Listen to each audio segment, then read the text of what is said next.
आप सभी का स्टोरीज विद अनुपम में स्वागत है। दूसरों पर किया गया उपकार ही परोपकार कहा जाता है और परोपकार निस्वार्थ भाव से किया जाता है।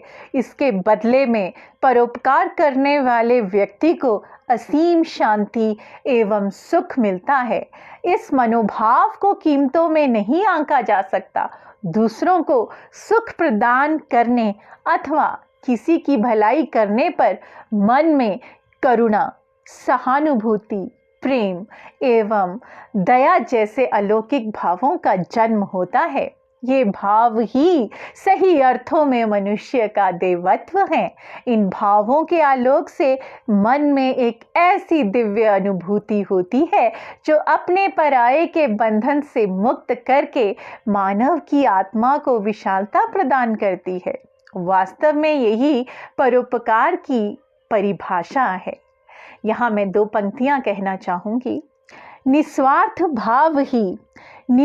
भाव ही मानव के परोपकार का खजाना है। जो जितना बांटे उसका उतना ही भरता जाए। आइए कहानी सुनते हैं। एक दिन दोपहर के समय एक कबूतर को बहुत प्यास लगी। वह पास की नदी में पानी पीने गया। नदी के किनारे बैठा कबूतर अपनी प्यास बुझा रहा था कि तभी उसकी नज़र नदी में बहते पीपल के पत्ते पर पड़ी। उस पर मधुमक्खी बैठी हुई थी। नदी की तेज धारा में पत्ता बहता जा रहा था। मधुमक्खी को पानी से निकलने का कोई उपाय सूझ नहीं रहा था। निरंतर पानी की तेज धारा में पत्ता बहता चला जा रहा था। उसकी दशा देखकर कबूतर को दया आ गई। उसने तुरंत उड़कर पीपल के पत्ते को चोंच से उठा लिया और जमीन पर लाकर रख दिया। मधुमक्खी के प्राण बच गए।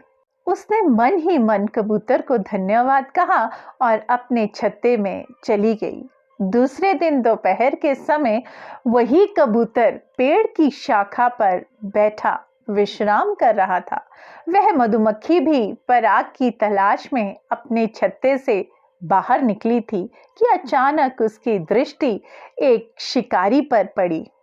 वह शाखा पर बैठे कबूतर पर निशाना साध रहा था।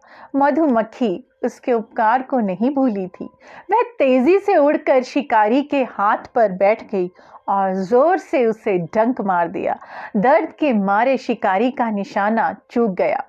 गोली की आवाज सुनकर कबूतर उड़ गया। शिकारी दर्द से कराहता हुआ अपने घर वापस चला गया। इस तरह मधुमक्खी ने कबूतर की जान बचाकर उसके उपकार का ऋण चुका दिया। तो कहानी हमें ये सीख देती है कि चाहे वो पशु पक्षी ही क्यों ना हो, वह भी किए गए उपकार का ऋण चुकाना नहीं भूलते। हम तो फिर भी इंसान हैं, तो किसी के द्वारा किए गए उपकार को कभी भूलना नहीं चाहिए। मैं उम्मीद करती हूँ कि कहानी आपको पसंद आई होगी।